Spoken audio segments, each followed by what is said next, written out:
the cold came first. It rolled through the stone corridor like something alive, pressing itself against the back of her neck before she heard the sound. A low, resonant vibration that moved up through the floor, through the soles of her worn boots, into the marrow of her shins. She had been in this pack's lower hall for 11 minutes. She knew because she had been counting.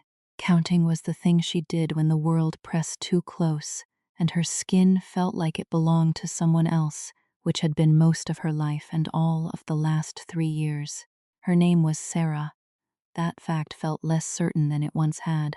She was an Omega, not the softened, ceremonial kind the larger packs displayed at festivals, wreathed in white and smelling of powdered flowers. She was the other kind, the kind that showed up in old texts before the packs rewrote their own histories. A true Omega, which meant her presence did something to pack-bonded wolves that made the more powerful ones deeply uncomfortable and the more volatile ones genuinely dangerous. It had made her difficult to place. It had made her mother desperate.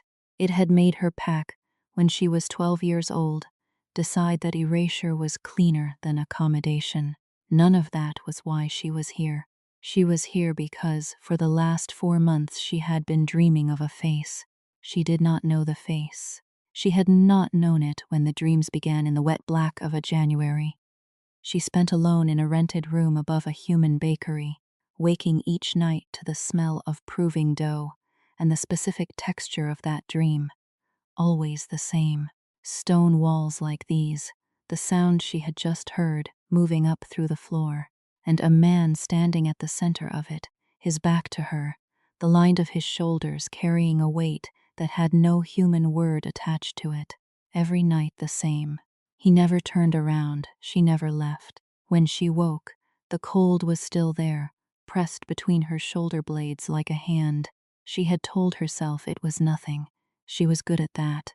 Then the summons arrived, addressed in handwriting she didn't recognize, bearing a seal she had to research for 2 hours before she found it in the back pages of a secondary source text on pre-consolidation pack lineage.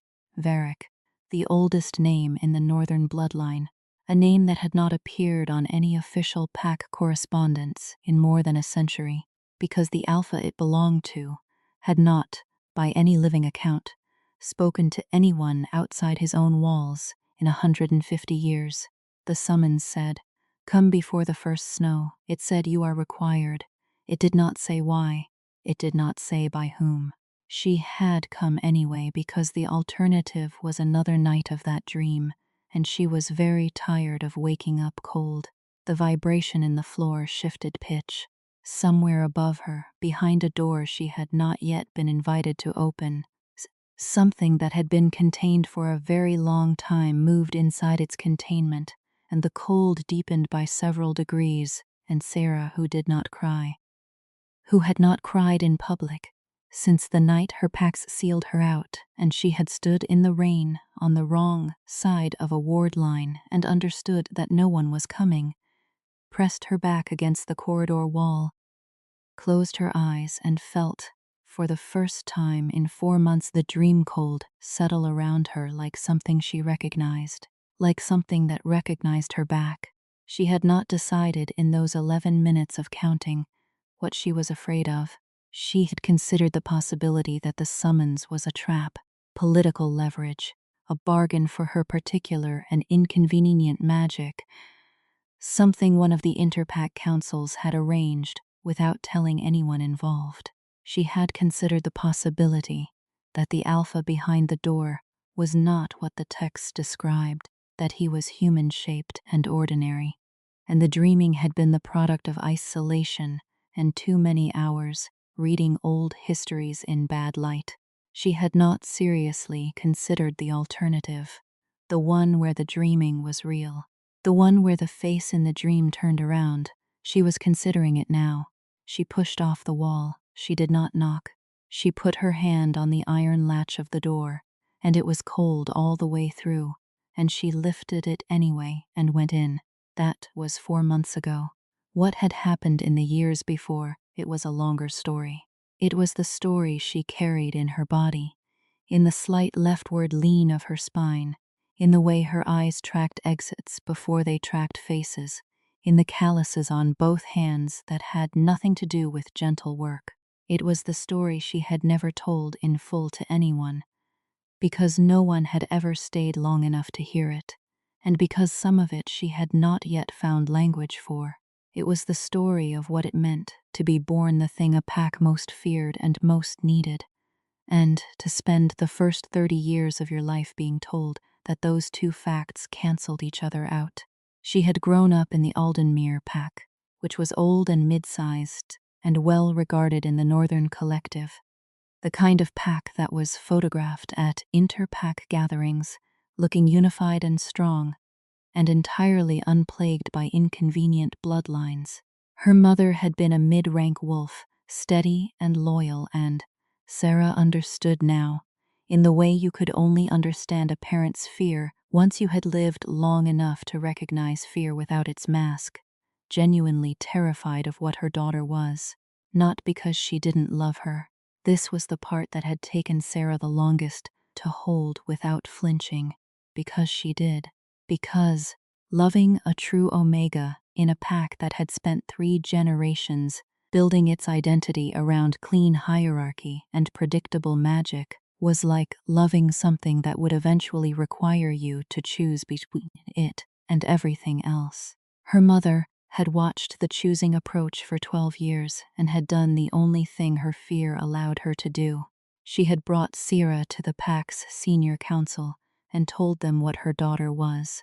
She had framed it as a gift, and she had believed it while she was saying it, and Sira had stood beside her in the council room in her good dress and her careful stillness, and had understood from the temperature of the room that the word gift was the wrong word, and that her mother had made a terrible mistake, and that she herself was about to pay for it.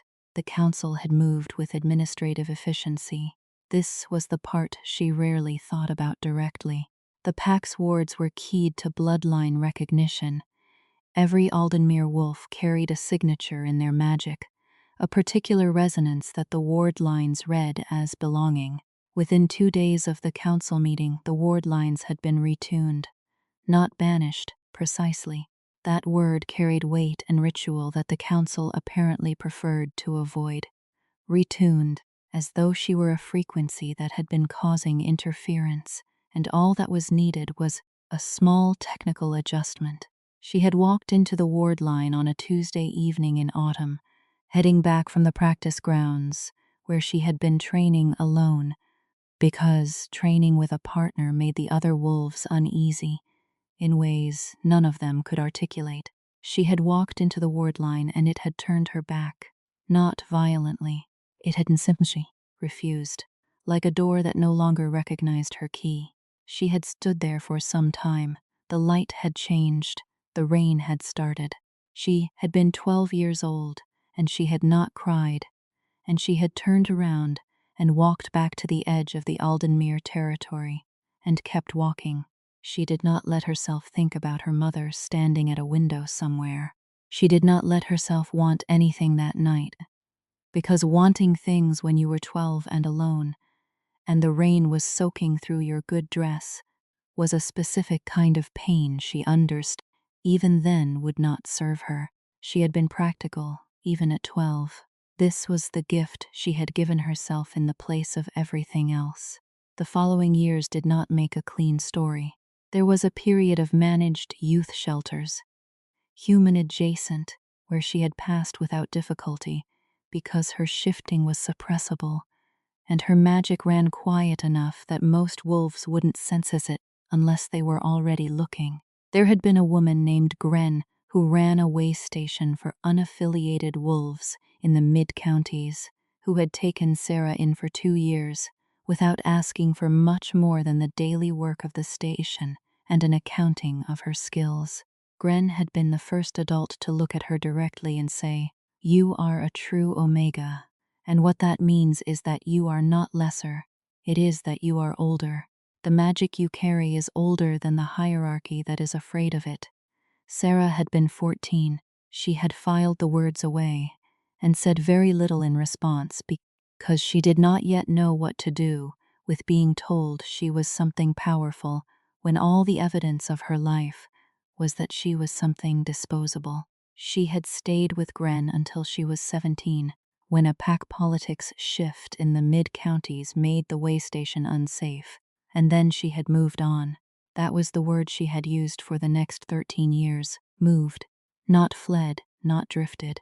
Moved, as though each departure were a decision made from full information rather than the next iteration of the same original wound. She had learned things in those 13 years. She had learned the old texts, which required finding the old teachers, which required the kind of patience that most people abandon, and she had turned into something almost structural in her personality. She had found a pack in the eastern ridges willing to train an unaffiliated Omega in combat methodology for the exchange of labor and absolute non-disclosure. And she had spent 2 years there and left when the non-disclosure started to feel like another kind of erasure, a different quality but the same shape. She had learned the mate bond theory in its full complexity from an elderly female pack reader in the Coast Territories, a woman who had been reading bond signatures for 50 years and who had told Sarah over 3 days of conversation and considerable tea that true Omegas were not simply compatible with any alpha. They were tuned specifically to one, that the old bloodlines had known this, that the reason packs feared true Omegas was not their power in isolation but their specificity. A true Omega arriving in a pack's territory produced a resonance that the bonded alpha could feel like a change in air pressure, like the world shifting 1 degree on its axis. It is inconvenient, the old woman had said, because it cannot be controlled.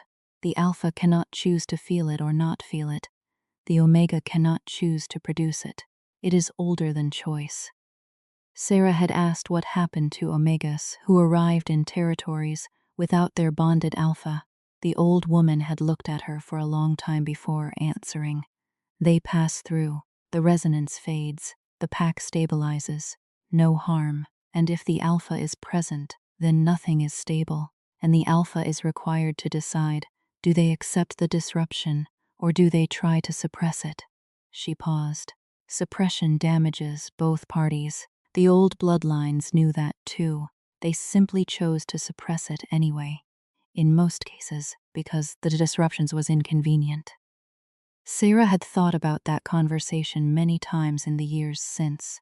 She had thought about it especially in the last 4 months, so, in the cold stone rooms of Varick's Keep, in the particular quality of silence that surrounded the alpha, whose dreaming had summoned her, and who had not, in 4 months of proximity, once asked her to leave. She had been 23 when the dreams started in the texts.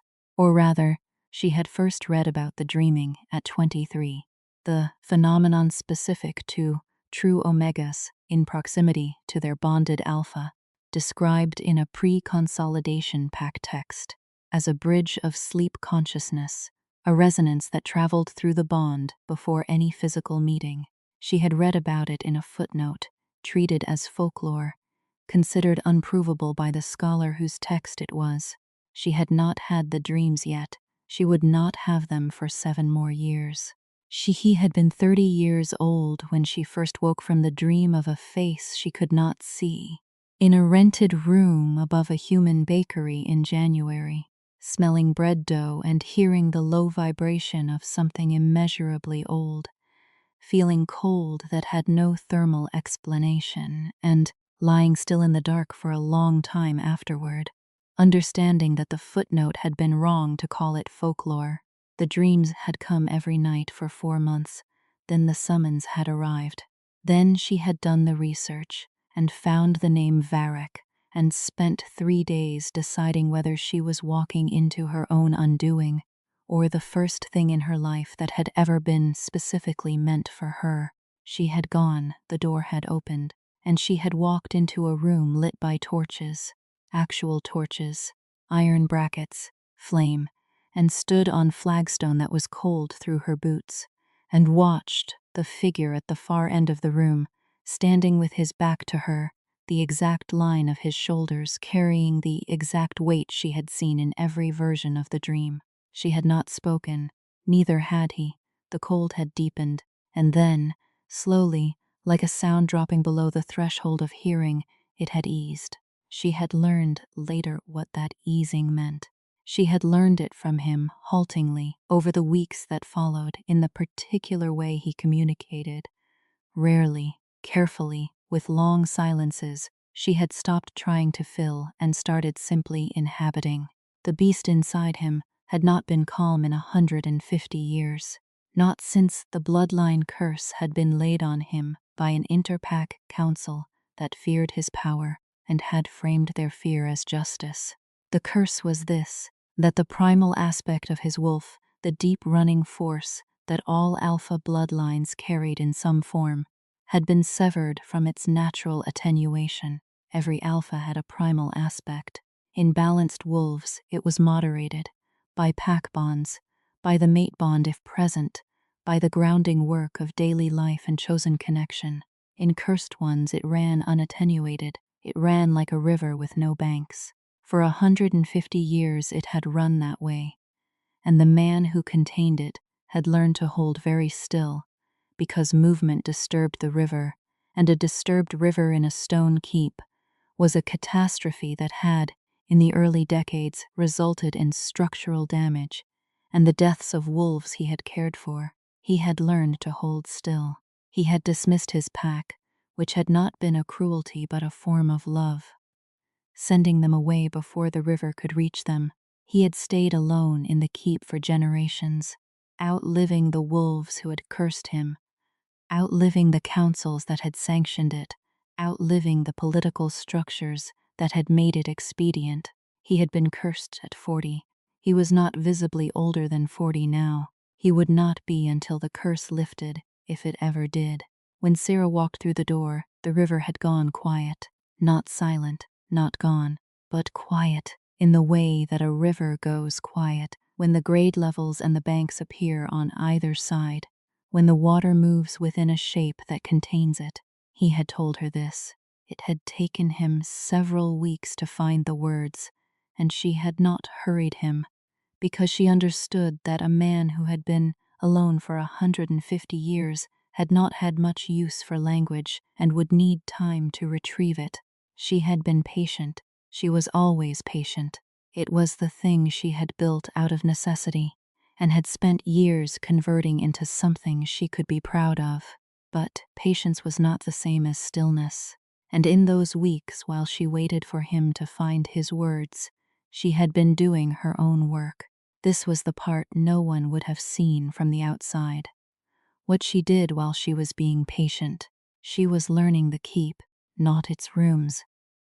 Those she had mapped in the first 3 days, as was her habit, the habit that had kept her alive and mobile, and ready in every new place she had inhabited since she was 12. She was learning its resonance, the way the old magic ran through the stone, older than the curse, older than the bloodline, old enough that it barely registered as magic at all anymore, and had become simply the quality of the air, the particular way sound moved here, the reason the torches burned at a slightly different color than torches burned elsewhere. She was a true Omega. Resonance was her language. She had spent 30 years pretending otherwise, or simply being denied the environment where it mattered, and she had arrived in this keep and found herself standing in the middle of more resonance than she had encountered in her life combined, and she was reading it like a text she had always known was there and had never been given access to. The curse was not random. This was what she learned first. It had a structure. The Interpack Council that had laid it had been sophisticated in their cruelty, had built the suppression out of specific frequencies, had essentially taken the natural moderating channels that should have existed around an alpha of his strength and blocked them one by one, not destroyed. Blocked, this was important. Blocked things could be unblocked. Destroyed things could not. She spent the 4th week in the lower levels of the keep, where the resonance was strongest and the stone was oldest, and she sat on the cold floor, and she read the curse the way Gren had first taught her to read pack magic, the way the coast woman had refined, the way her own years of practice had deepened. With her hands flat against the stone, her breathing slowed, her own resonance as quiet and open as she could make it. She found the structure. 6 blocked channels. She could feel them the way you could feel a stopped-up drain by the particular quality of the backing water. The curse makers had been competent. They had built in redundancies. But they had been working against the grain of the oldest magic, the blood-deep magic that the keep itself was built on, and Sarah was an omega. She was not a dominant force. She had never been a dominant force. And fighting the curse directly was not the strategy her nature offered her. Her nature offered her something else. It offered her the quality that had looked, all her life, like passivity, and was, in fact, its precise opposite. She was a conductor, a channel. The old texts had said this, and Gren had this, and the coast woman had said this, and she had heard it, and filed it away, and told herself she would understand it fully someday. She understood it now, sitting on the cold stone of Varroc's lower keep, with her hands pressed flat to the oldest magic she had ever touched. She was not meant to fight the blockages. She was meant to become the channel around them. She told him this. The next time he found her in the lower levels, he had begun finding her wherever she was, not intrusively, not with any apparent agenda.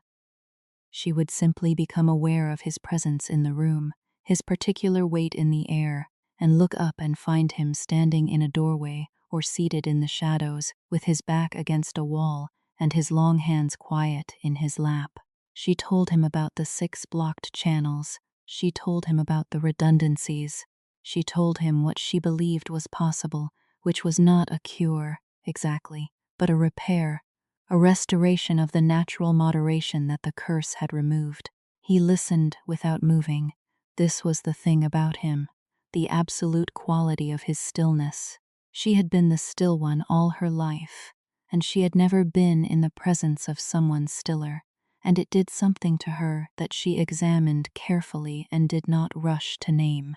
He said when she finished, "How long?" Not a question, not quite. More like an estimation he was asking her to confirm. She said she didn't know.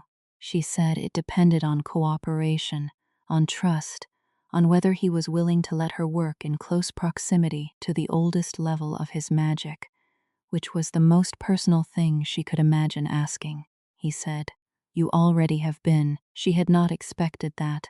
She had expected resistance. This was her default expectation, learned from the full body of her experience, and she had prepared for it. She had not prepared for simple acknowledgment offered without drama. She had to recalibrate. She was good at that too. She said, "Then we can start properly." He had said yes, and they had started. The work was slow. She had known it would be slow and had been prepared for that, but knowledge of thing and the lived experience of it are not the same, and she had not fully anticipated what it would cost her to work that closely with that quality and volume of old magic for weeks on end. It was not painful in the usual sense. It was exhausting in the way that concentration exhausts, the kind of tired that sat behind the eyes and at the base of the skull, and did not resolve with sleep because it was not a physical depletion, but something harder to name. She worked 2 hours in the morning and 2 in the evening, with the day in between for her own recovery and maintenance. She ate at the keep's small kitchen, which had been well stocked in advance of her arrival, which suggested the summons had known what it was summoning before she arrived. She walked the grounds when the weather permitted, which in the northern autumn was unreliably, and sat with books or her own notes when it didn't. He began joining her for the evenings, not the work sessions. He was always present for those. The work required his presence as much as hers, required his willingness to open the channels of his magic to her working. He began joining her in the period after, when the day was thinning toward dark, and she was usually in the main hall near the fire, letting the residue of the work settle. He brought nothing with him, no books, no occupation. He simply sat, at first at some distance, which she neither remarked on nor closed, then, over weeks, closer, the way an animal approaches something it is not afraid of, but is being careful with. She found this exact and honest, and preferred it to the performed ease that social training usually substituted for genuine comfort. She told him about Alden Mere, on the third week of his evening company. She told it simply, without performing the wound of it or minimizing it. She said that her pack had retuned their wards against her bloodline signature when she was 12. She said she had spent the years since unaffiliated. She said this in the same tone she might have said she had spent the years reading or traveling, a fact of her biography that she had integrated. He was quiet for a long time after, long enough that she thought he might not respond at all, which would have been acceptable. Then he said, "They knew what you were, not a question." "Yes," she said. "They were afraid of it." "Yes." Another silence. Then, more quietly, the same quality of statement rather than question. "You were 12." She said yes again, and he said nothing more, but she felt the particular shift in the room that came when he allowed himself to feel something, which he did rarely, and, with visible effort, the way someone reaches for a physical capacity that has atrophied from disuse. She did not look at him. She let the feeling exist in the room without examination. This was the most intimate exchange they had had in 3 weeks, and she carried it afterward with the same careful attention she gave to the work in the lower levels, with both hands, so to speak, open-palmed. The 4th week, the first of the blocked channels opened. She felt it happen in the small hours when she was not working. Felt it in the shift of the keep's resonance, a single deep note sounding cleanly where before it had backed and muddied. She lay awake in the dark and felt it, and did not move for a long time. In the morning he was already in the lower level when she descended, already standing in the center of the old stone, hands at his sides, his face turned toward nothing visible, but the expression on it. The expression was not something she had seen before on him or on anyone. It was the expression of a man hearings, a sound he had stopped believing he would ever hear again. She did not say anything. She sat on the cold floor, and she put her hands on the stone, and she let her own resonance open to the newly cleared channel, confirming it, reading its quality. Clean, solid, the kind of repair that held, he said. Eventually, one, she agreed. They looked at each other then, full-faced, which was still relatively rare between them, and therefore still meant something each time it happened. He had gray eyes that were sometimes the color of water before rain, and sometimes the color of the stone he stood on. The first time she had seen them directly, she had recognized them from the dream, which had given her no preparatory time at all. And she had spent 3 days afterward dealing with the specific vertigo of meeting a face you have known in sleep. He said, Six, she said, but one of the redundancies is already destabilizing. The curse makers built on the assumption that all 6 would hold together. They may fall faster than they were placed. Something crossed his face that was not quite a smile, the near miss of one. She found it more affecting than a smile would have been, possibly because it was less practiced. She went back to work. The 5th blocked channel opened on a Tuesday in the gray of a November afternoon, which Sarah found privately fitting, because it had been a Tuesday in November when she had walked into the ward line at Aldenmere and felt it turn her back. She did not say this aloud. She held it as a private counterweight. Tuesday in autumn, something closing. Tuesday in autumn, something opening. The universe was not usually this tidy, and she accepted the tidiness without demanding an explanation. He had been standing against the wall when it happened, and when the channel cleared, he made a sound that was not a word, not quite a growl, not quite a breath, something older than both, and his head dropped forward, and he pressed the heels of his hands against the stone wall and stood there for a long moment while the magic reoriented around the new clarity. She kept her own hands on the floor. She let him have the moment without observation. She was very practiced at giving people room for the things they hadn't expected to feel. After a time, he crossed the room and sat on the floor beside her, not at a distance. Beside her, close enough that she could feel the warmth of his presence, even through the cold that was his constant companion. The cursed cold that she had learned was not actually his temperature but an artifact of the blocked channels. The primal aspect running too hot for the system, the excess venting as the cold it couldn't metabolize. He said, "It's different. The temperature will keep changing," she said, "as they open. You may find it difficult at first to calibrate. 150 years of the cold becomes a baseline." "Yes," he said. She said carefully, "How does it feel, the primal aspect, right now?" He considered for a long time, like a river still, but he paused, slower. "The banks are holding." She nodded. She turned her face away from him slightly, because she did not want him to see what she did with that image. The banks are holding. The river moving within a shape that contained it. She did not want him to see how much that cost her.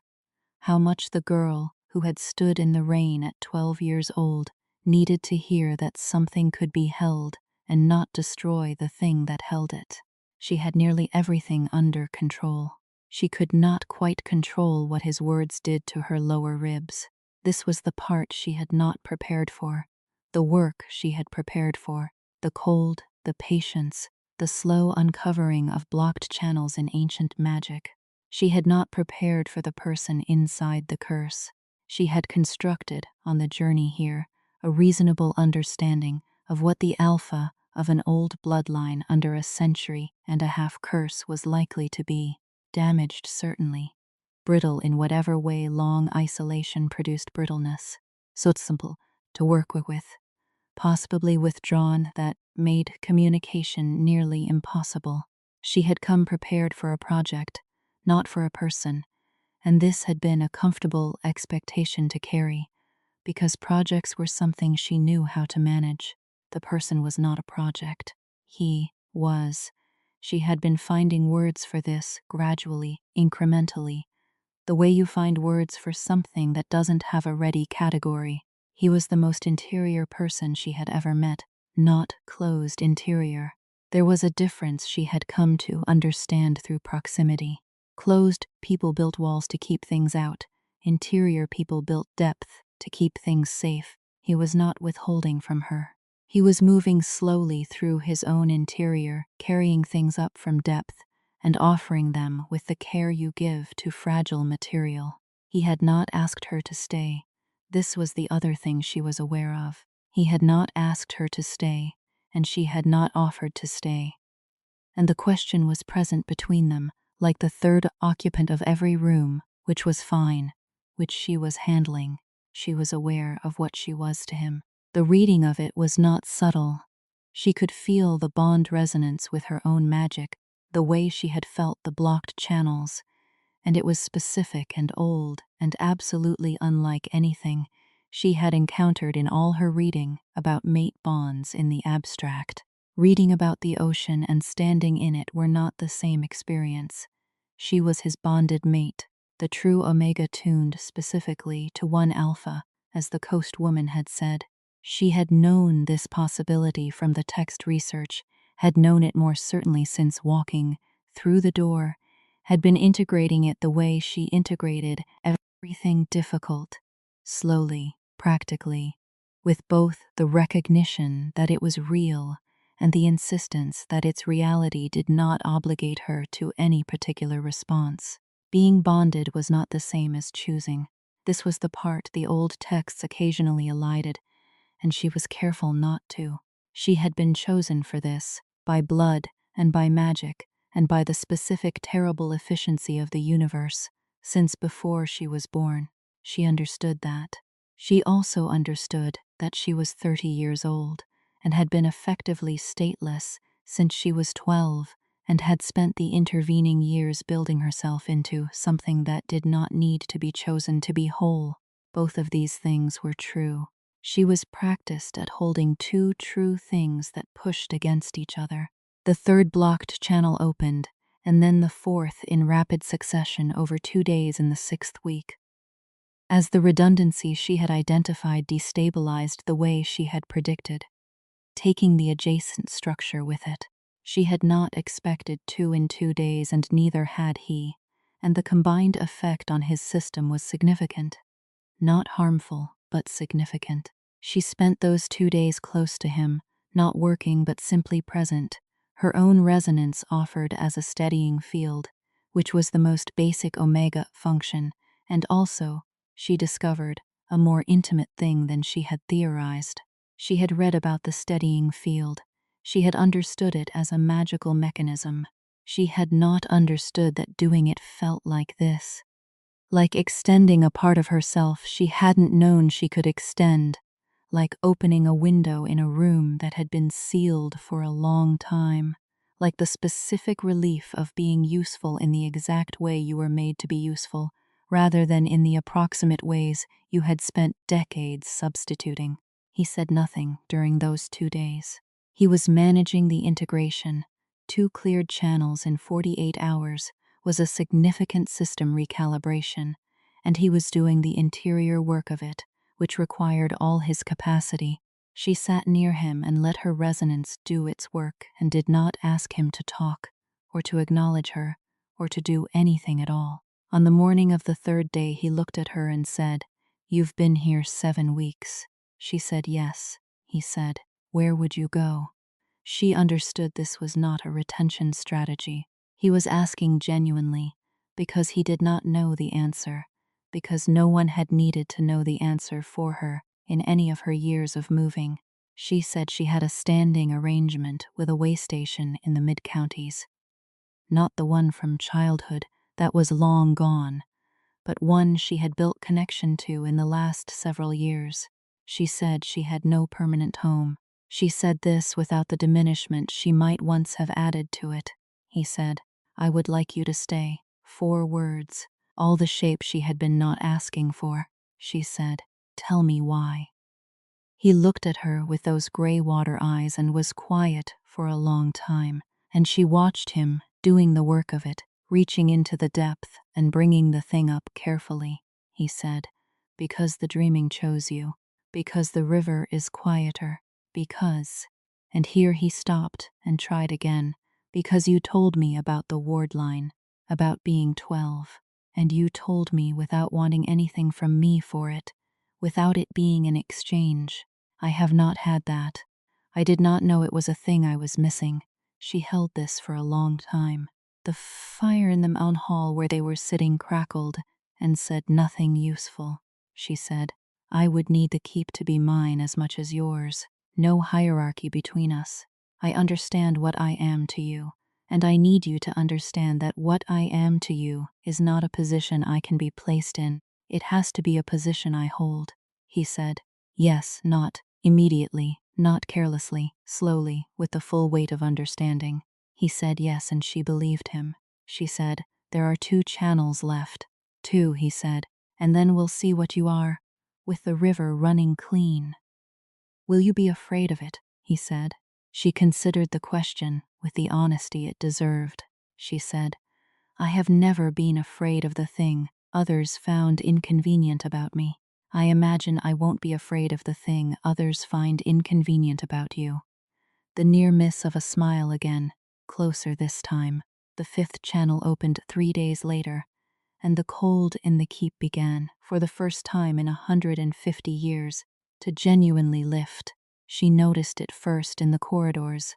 Still cool, stone always being cool, but no longer the particular, penetrating cold that she had arrived in. The cold that had been pressing itself against her neck on that first night in the hall. The torches burned brighter, or perhaps the same, but without the cold to damp them, they seemed brighter. The quality of the light changed. She noticed he stood differently. The absolute stillness was still there. It would always be there, she thought. It had become structural in him over decades, a strategy that had become a nature, but the quality of it changed. He was still because he chose stillness, not because any other movement was too costly. There was a difference in the body. She saw it and said nothing, and watched it spread over the following days, the way warmth spreads in a room when the fire finally catches properly. The sixth and last channel was the oldest.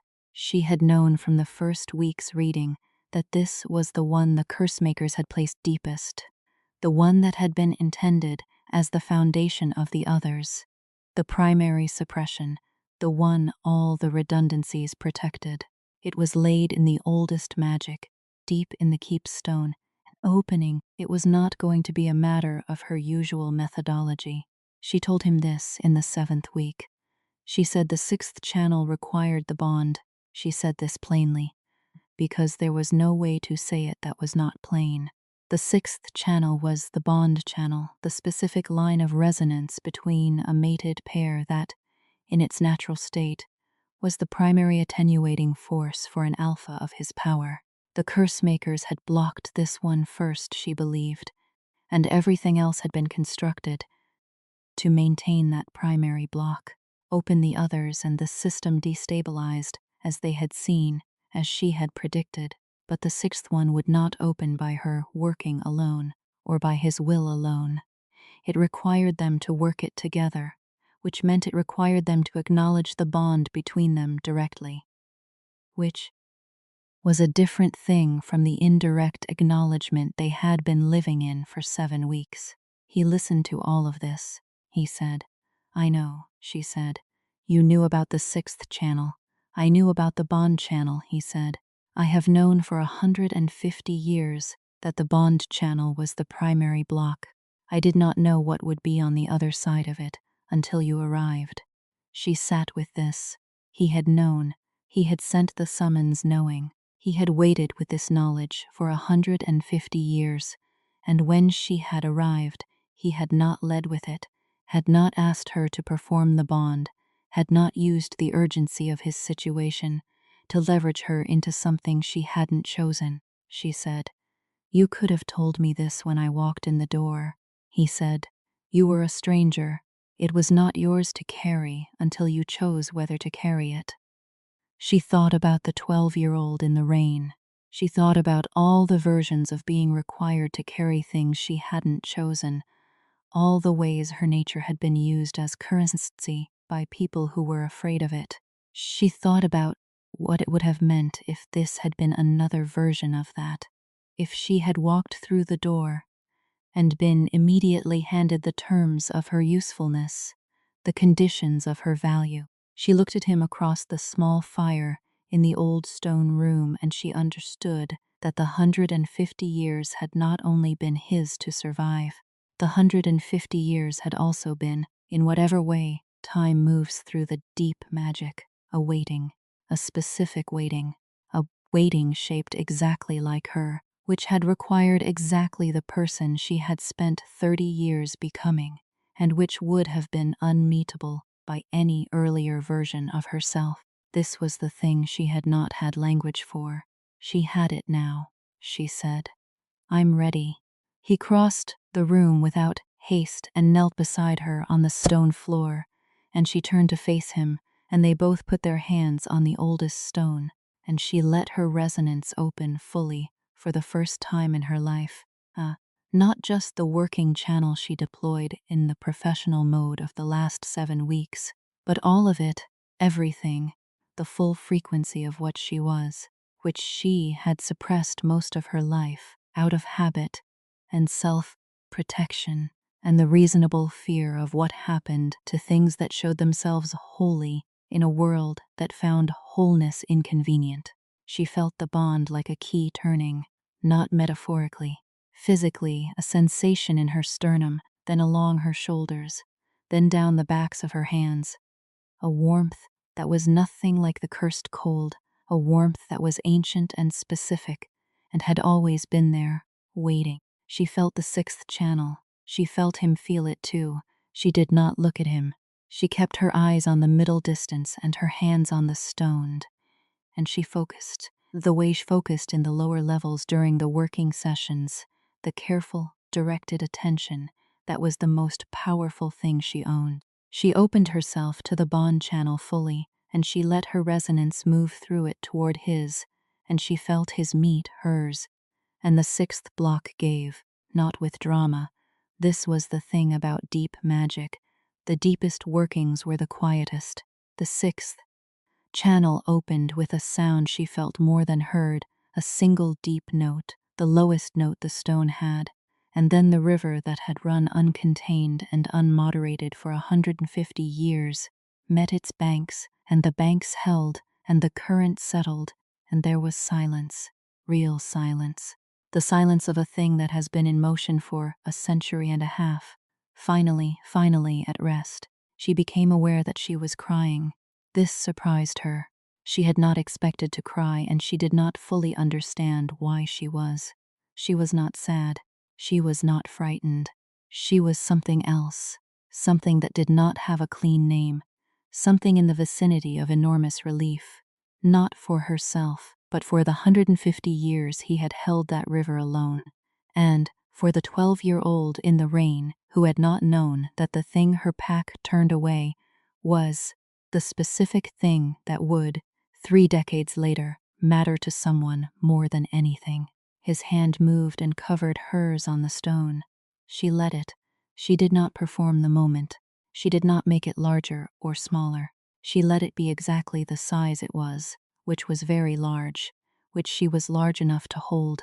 He said her name, just that. The way you say a word you have been waiting a long time to use correctly. She turned her face toward him, and the cold was gone from the room. Not the stone cool. That remained, but the cursed cold, the backing water, the overflow of a river that had run without banks, that was gone. And the light from the torches reached further than it had since she arrived, and his face in that light was the face from the dream made whole, turned toward her at last, and his gray water eyes were clear in a way she had not seen them before, and she understood this was what his eyes looked like without the constant weight of managing something unmanageable. She said, "How does it feel?" He was quiet for a moment. When he spoke, it was slowly, with the deliberateness of someone choosing words for something that had never needed words before, like standing in a room I thought had been sealed, and finding a window in it. She recognized this. She had used nearly this same image to herself in the work, when she had found what it meant to extend her steadying resonance to him fully. She had not told him that. She thought about the ways they had, without coordination, without the kind of communication she had been careful to have, arrived at the same interior image. She thought about the dreaming and the bond channel, and the coast woman's voice saying, "It is older than choice." She said, "What do you want?" He said, "To stop being alone in this." She said, "Then you are." And she meant it without caveat, without the 12-year-old's calculation of cost, without the 30-year-old's measured assessment of risk, without the accumulated armor of every exit she had ever calculated and several she had executed.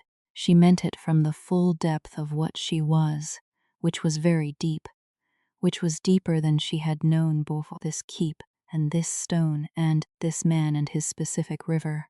She meant it from the place the old texts called Omega Root, the ground level of the true Omega's nature, which was not softness and was not service, but was rather something like home, the portable kind, the kind that is not a location but a recognition.